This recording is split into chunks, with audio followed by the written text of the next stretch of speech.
12 beings were going to die, and the entire Galactic Council had accepted it. The holographic display showed Vorax 7 in all its terrible beauty. Rivers of orange lava cut across black volcanic rock. Clouds of poison gas swirled above lakes of liquid fire. The surface temperature read 847 degrees Celsius. Nothing could survive there. Nothing should even try. Councillor Zethran stood before the assembled delegates, his crystalline body catching the light.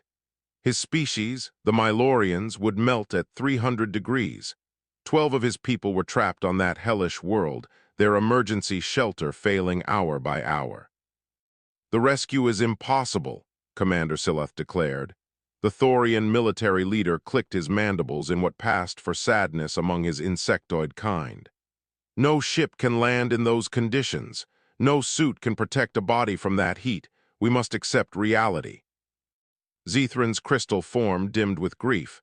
"Then we watch them die." "We honor their sacrifice," Sileth said. "We remember them, but we do not throw more lives away." The council chamber fell silent. Representatives from 40 species sat in their seats, none willing to speak. The math was simple. The risk was too great. The mission was suicide. Then a human stood up. Dr. Amara Okonkwo was not impressive by galactic standards. She was small, soft-skinned, and came from a species that had only discovered faster-than-light travel 3 decades ago. Humans were still provisional members of the Union, barely above probationary status. "We will go," she said. Sileth made a sound like grinding stones. "Doctor, your species is brave but foolish. You cannot survive Vorax 7. "We have thermal suits rated for 900 degrees, Amara replied. "We have a pilot who flew rescue missions through burning oil fields on our homeworld. We have an engineer who built cooling systems for deep mining operations. And we have people willing to try." "Willing to die, you mean?" Amara smiled. It was a strange expression, full of warmth and sadness at the same time. "We have a saying on Earth, where there is life, there is hope. Your people are still alive, Counselor. That means there is hope." Zethran's crystal body flickered with desperate light. "You would risk your lives for beings you have never met." "Yes." The single word hung in the air. Other species exchanged confused glances. The Thorians could not understand it. The Velrani thought it was a trick. The Caliph suspected madness. But the council voted to let the humans try. 12 hours later, the rescue ship Prometheus held position above Vorax 7. Amara stood with her crew, looking down at the burning world through reinforced viewports. Lieutenant Yuki Tanaka checked her thermal suit for the 100th time. She was the rescue specialist, trained for the worst environments Earth could offer. Burns covered 30% of her body from a childhood fire. She knew what it meant to walk through flames. Engineer Dmitry Volkov ran calculations on his tablet. He was a large man with thick hands and a mind that could solve any problem given enough time. The cooling systems were his design. They would work. They had to work. "Landing zone confirmed," said Rosa Delgado from the pilot seat. 3 kilometers from the Mylorian shelter. Best I can do." "It will have to be enough," Amara said. A young Thorian named Corvith sat in the observer seat. The council had sent him to document the mission. Everyone expected him to record human deaths. He expected it too. "Why are you doing this?" Corvith asked. Yuki looked at him. Her scarred face showed no fear, only focus. "Because someone has to." "But you will probably die."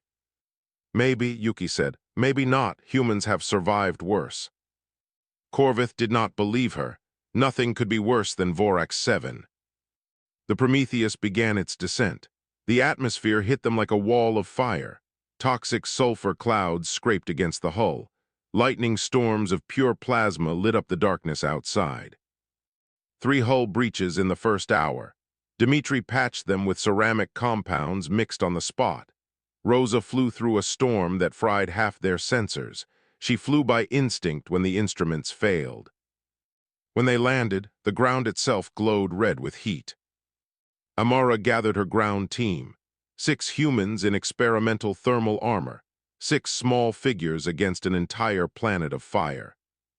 The Mylorians have maybe 60 hours left, she said. We walk 3 kilometers through hell, we fix their shelter, or we bring them back. Questions. Silence. Then let us go. The airlock opened. Heat rushed in like a living thing. The humans stepped out onto a world that wanted them dead.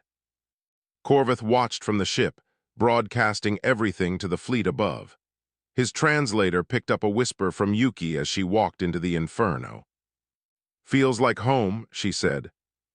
Dimitri asked what she meant.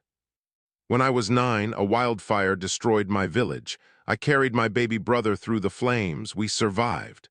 She took another step forward, her suit already glowing from the heat. Humans have always walked through fire. It is what we do. Corvith had no response. He simply recorded, unable to look away. The humans walked toward the volcano. The ground cracked beneath their boots like breaking glass. Yuki led the team across a landscape that should not exist. Black rock stretched in every direction, split by veins of glowing orange magma. The air itself seemed to burn, even through their sealed helmets. Heat sensors screamed warnings that the humans ignored. Behind her walked Amara, Dimitri, and 3 other team members. Their thermal suits had turned from white to gray in the first kilometer. Now they were darkening toward brown. The suits were failing slowly, cooking from the outside in. 2 kilometers to the shelter, Amara reported through her radio. How are the systems holding, Dimitri? Cooling packs at 60%, the engineer replied. His voice was calm, as if discussing weather instead of survival. We have enough for the walk there. Coming back will be harder. One problem at a time. Above them, Corvith broadcast everything to the Galactic Union fleet. Billions of beings across 1,000 worlds watched 6 humans walk through fire. Most expected to see them die at any moment. The Thorian commander's voice crackled through.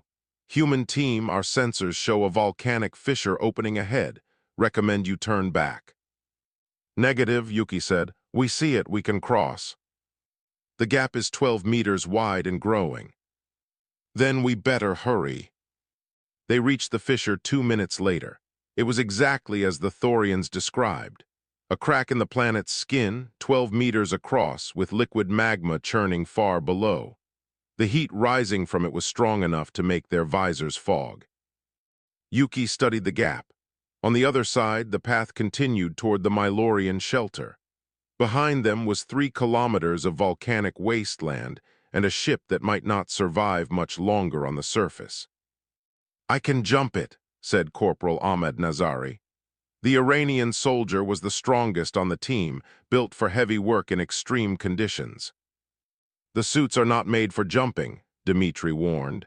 Impact stress could crack the thermal seals. Then we find another way, Amara said. She looked left and right along the fissure. There, the gap narrows about 50 meters west. They moved along the edge, watching the magma below pulse like a living heartbeat. The narrow point was only 8 meters across, still dangerous but possible. Ahmad went first. He backed up, ran, and leaped across the gap. He landed hard on the other side, rolling to spread the impact. His suit held. Come on, he called back, one at a time. Sophia Anderson, the Danish medic, jumped next, then Dimitri, then the others. Yuki was about to make her own jump when the ground betrayed them. A new crack opened right beneath Ahmad and Sophia. The rock simply fell away, dropping them into a lava tube below the surface. Ahmed, Sophia, Amara screamed. Static answered, then Ahmad's voice, weak but alive. We fell about 20 meters. Sophia is unconscious. I think my leg is broken. The tube goes somewhere, but I cannot see the end. Yuki did not hesitate. She jumped the gap and ran to the hole where her teammates had fallen. It was dark down there except for a faint orange glow from distant magma. I am coming down, she said. No, Amara ordered. We need you on the surface team. The surface team needs Ahmad and Sophia. I will find them and bring them through the tubes. You get to the shelter. Yuki was already rigging a climbing line. "Meet me there." Amara wanted to argue, but she looked at the timer counting down the hours until the Mylorian shelter failed. They had no time for arguments. "Be careful," was all she said. Yuki smiled beneath her helmet. "I walked through a wildfire when I was 9. I can handle a few tunnels." She rappelled into the darkness. The lava tube was actually cooler than the surface, though still hot enough to kill any unprotected being. Yuki found Ahmad propped against a rock wall, his leg twisted at a bad angle. Sophia lay beside him, breathing but not moving. "Can you walk?" Yuki asked. "I can hop," Ahmed said with grim humor. "Good enough, we need to move." She lifted Sophia onto her shoulders in a rescue carry. Ahmed used a broken rock as a crutch. Together, the three of them began making their way through the tunnel system. Above them, the team continued toward the Mylorian shelter. Corvith reported everything to the fleet. His voice had changed. It was no longer the voice of someone recording a tragedy. It was the voice of someone witnessing something impossible. "The humans have split their team," he said. "One has gone underground to rescue 2 fallen members. The others continue the mission. They refuse to leave anyone behind, even when it reduces their own chances of survival." Commander Silath's response was immediate. "They are insane." Corvith watched the remaining humans march toward the volcano, tiny figures against an ocean of fire. He thought about what he was seeing. Beings willing to die for strangers. Beings who would not abandon their own. "No, Commander," he said slowly. "They are something else entirely." He just did not know the right word for it yet. Nobody answered the door. Amara pounded on the thermal barrier of the Mylorian shelter again. Her gloved fists made dull sounds against the metal. Inside, she could see crystalline shapes moving behind fogged viewports, but none of them came forward. "Mylorian shelter, this is Dr. Amara Okonkwo of the Human Rescue Team. Please respond." Silence. Dimitri ran a scan on the building. "Their cooling system is at 18%. They have maybe 40 hours before complete failure."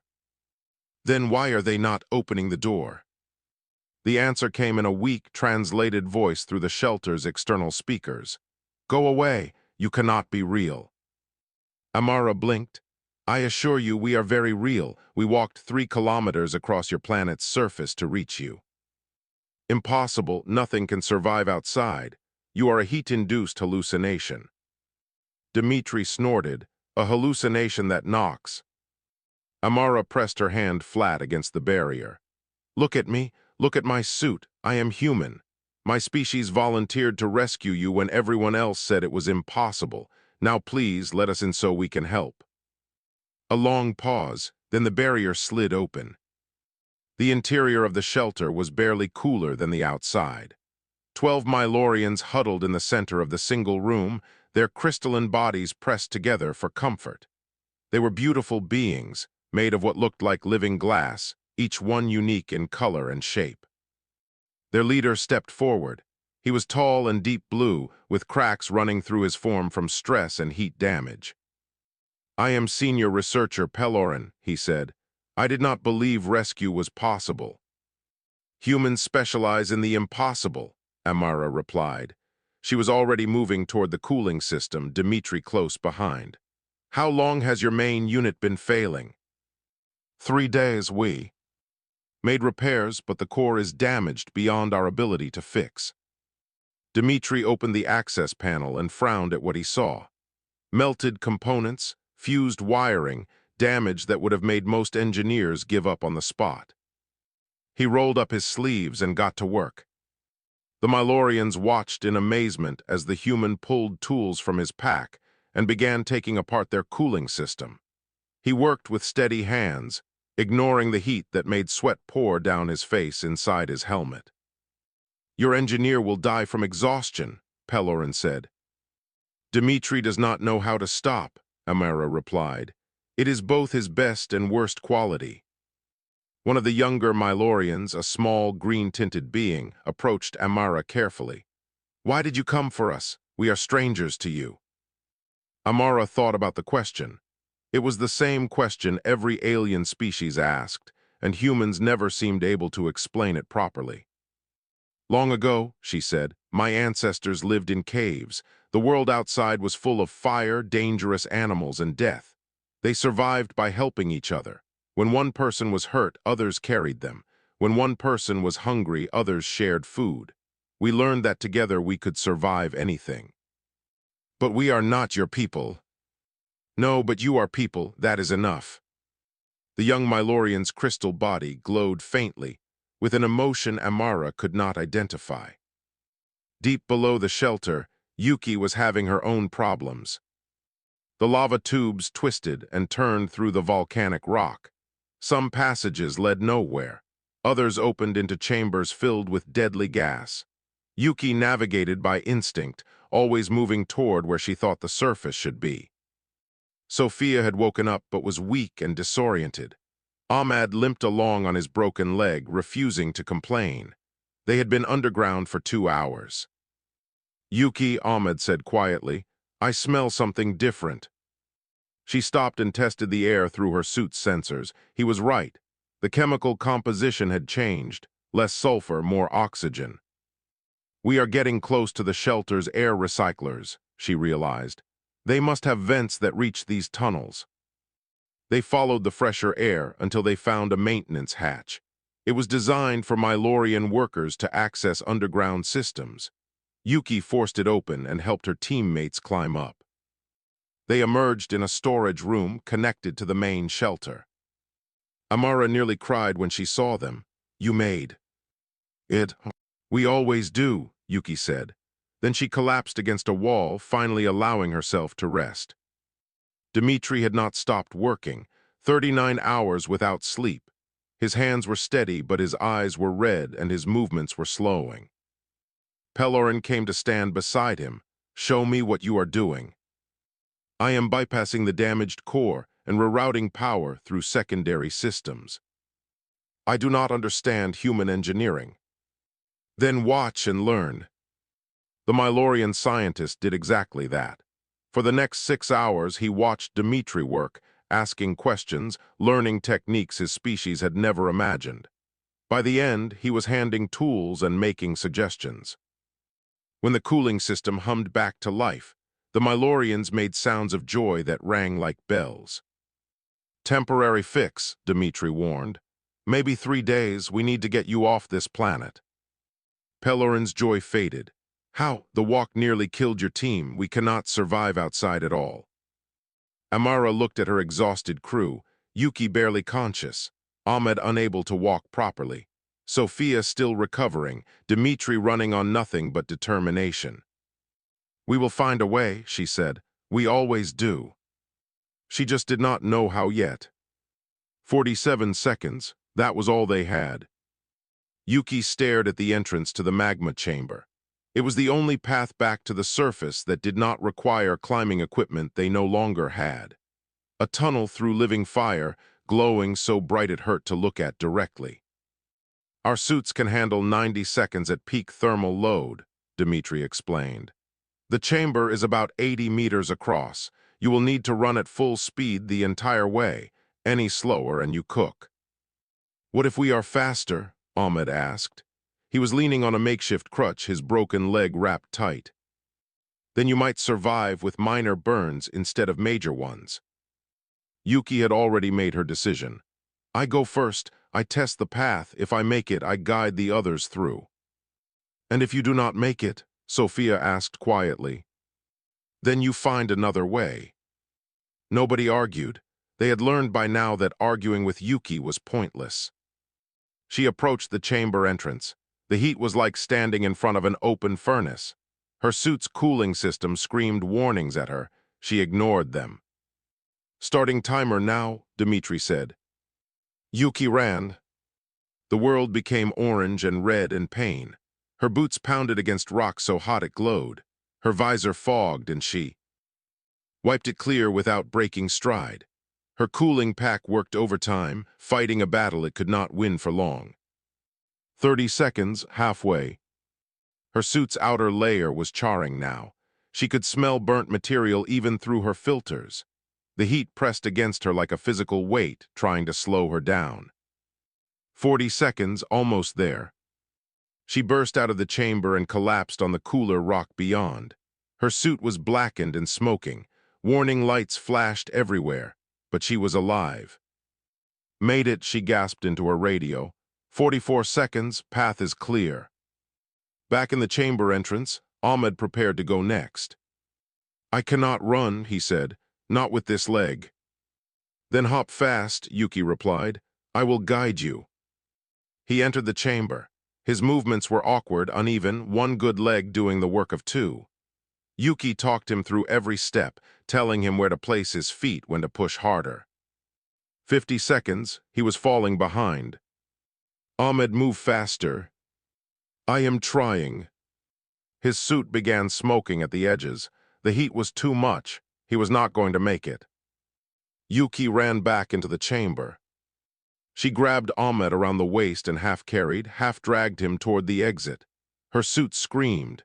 His suit screamed. Together they burst out of the fire and fell in a heap on the ground. 63 seconds, Dmitri reported from behind. "You both should be dead." "Humans are hard to kill," Ahmed said weakly. Sophia came through next, then Dmitri. Each crossing pushed the limits of what the suits could handle. By the time everyone was through, their equipment was barely functional. But they were all alive. They emerged from the lava tubes near the Mylorian shelter. The ship was still 7 kilometers away, sitting on a cooling lava field that would not stay cool forever. Amara gathered everyone together, humans and Mylorians alike, huddled in the shelter's fading protection. "The shelter cannot be fixed properly," she announced. "We have maybe 2 days before it fails completely. Our only option is to walk to the ship." Pelorin made a sound like breaking glass. "Walk! We cannot survive outside for even a minute. The heat would shatter our bodies." "We know," Amara said. "That is why we are going to shield you." She explained the plan. Each human would escort 2 Mylorians across the surface. They would walk close together, the humans acting as living barriers against the worst of the heat. Dmitri had designed improvised thermal shields from parts of the shelter's walls. Combined with the humans' own suits, they might create enough protection. "Might not would, might." "This is insane," Pelorin said. "Yes," Amara agreed, "but it is also our only chance." The Mylorians looked at each other. They had spent days believing they would die on this world. Now strange beings from a species they barely knew were offering to walk through fire to save them. A young Mylorian named Myrth stepped forward. Her crystal body was green and gold and slightly swollen. She was carrying twin offspring, nearly ready to emerge. "I will go," she said. "My children deserve a chance to live." One by one, the other Mylorians agreed. Dmitri spent the next 6 hours building thermal shields and repairing what he could of the human suits. Rosa checked in from the Prometheus, reporting that the ship was still operational, but taking damage from falling volcanic debris. She did not know how much longer she could keep it grounded. When everything was ready, they gathered at the shelter's exit. 12 Mylorians, 6 humans, 7 kilometers of hell between them and survival. Amara looked at her team. They were exhausted, injured, and facing odds that should have been impossible, but they stood ready. "We move in pairs," she said. 5 minutes apart. If one group falls behind, the others keep going. No matter what happens, someone needs to reach that ship. She opened the door. The fire was waiting. 3 billion beings watched them walk into the fire. Corvith's broadcast had spread across the Galactic Union like nothing before it. On space stations and colony worlds, in homes and government buildings, people of every species gathered around screens to witness something they could not believe. Humans walking through an inferno, carrying crystalline aliens who would shatter in the heat. The first pair moved out. Yuki led with 2 Mylorians pressed close against her back and sides. Dimitri's thermal shields wrapped around them like a protective shell. The heat still leaked through, but slowly. The Mylorians could feel it creeping toward them, but they did not break. "Keep moving," Yuki said. "Do not stop for anything." Behind her, Amara's group followed 5 minutes later. Then Dimitri's.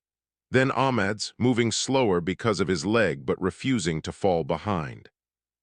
The volcanic landscape stretched before them, black rock and orange lava, steam vents shooting toxic gas into the burning air. A world designed by nature to kill everything that walked on it. And humans walked anyway. 3 kilometers in, disaster struck. A lava flow cut across their path. It had not been there when they planned the route. The volcano was waking up, shifting, changing the land with every passing minute. "Alternate route," Amara ordered. "Head west through that crater." The crater was worse. Unstable ground, collapsed sections, sharp rocks that threatened to tear their weakened suits, but it was the only way forward. Sophia's thermal shield caught on a rock and tore. She threw it aside and pressed her 2 Mylorians directly against her suit, giving them her body heat instead of the external protection. "How long can you hold that?" Dimitri asked through the radio. "Long enough." It was not true, they both knew it, but they kept walking. 5 kilometers in, the ground began to shake. Behind them, a massive eruption split the sky. Fire and rock shot upward in a column that reached the clouds. The shockwave knocked everyone flat. "Everyone alive?" Amara called. Confirmations came in, bruised, burned, terrified, but alive. "Then get up, keep moving." They ran now, all pretense of careful pacing abandoned.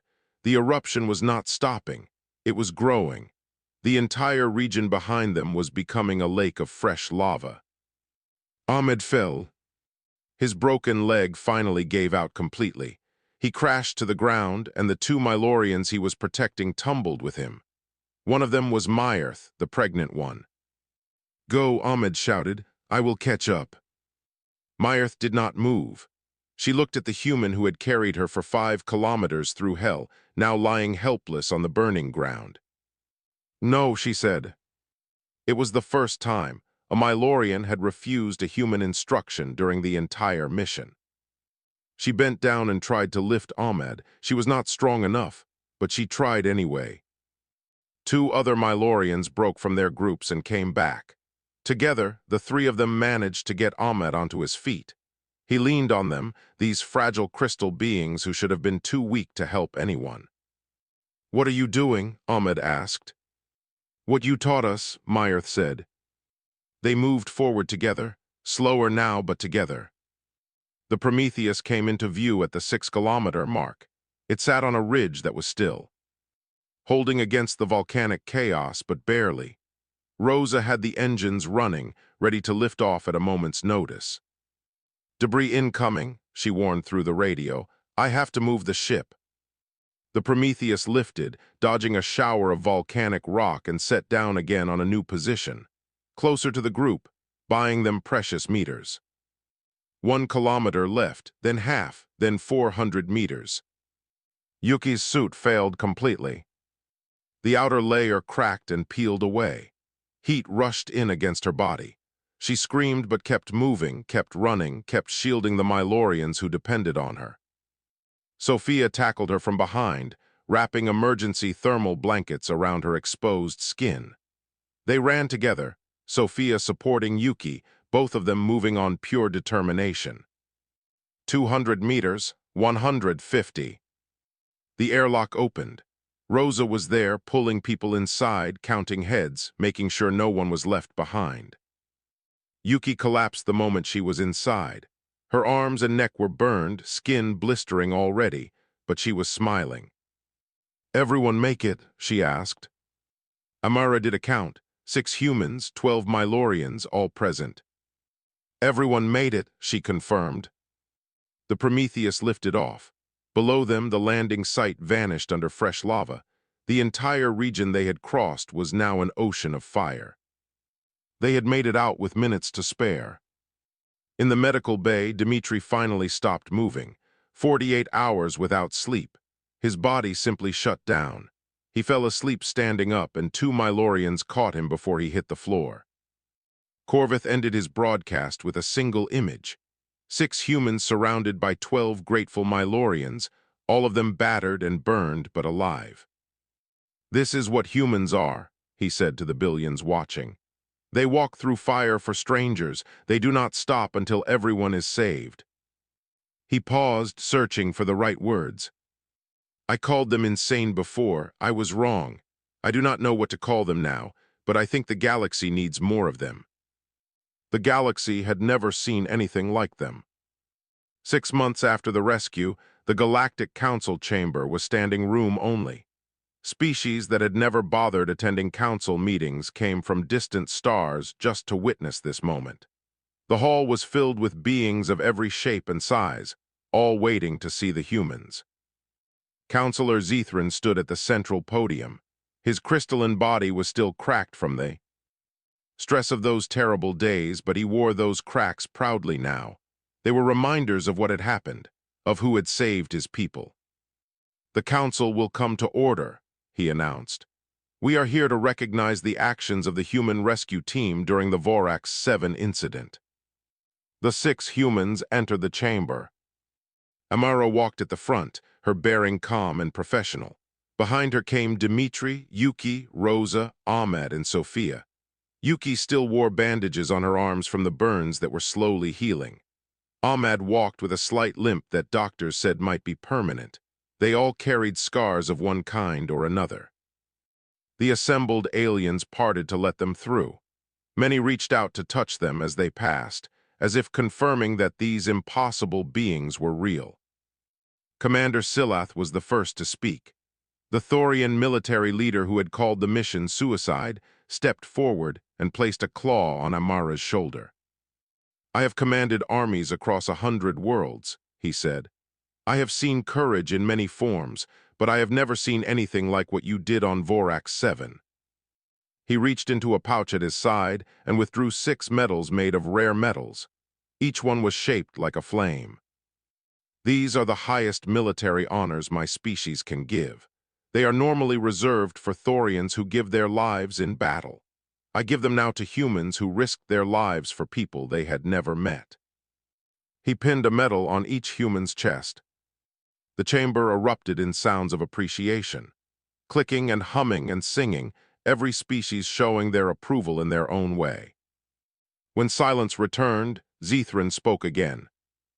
"Before Vorax 7, humanity was a provisional member of the Galactic Union. Young, untested, unknown," he paused. "That is no longer the case."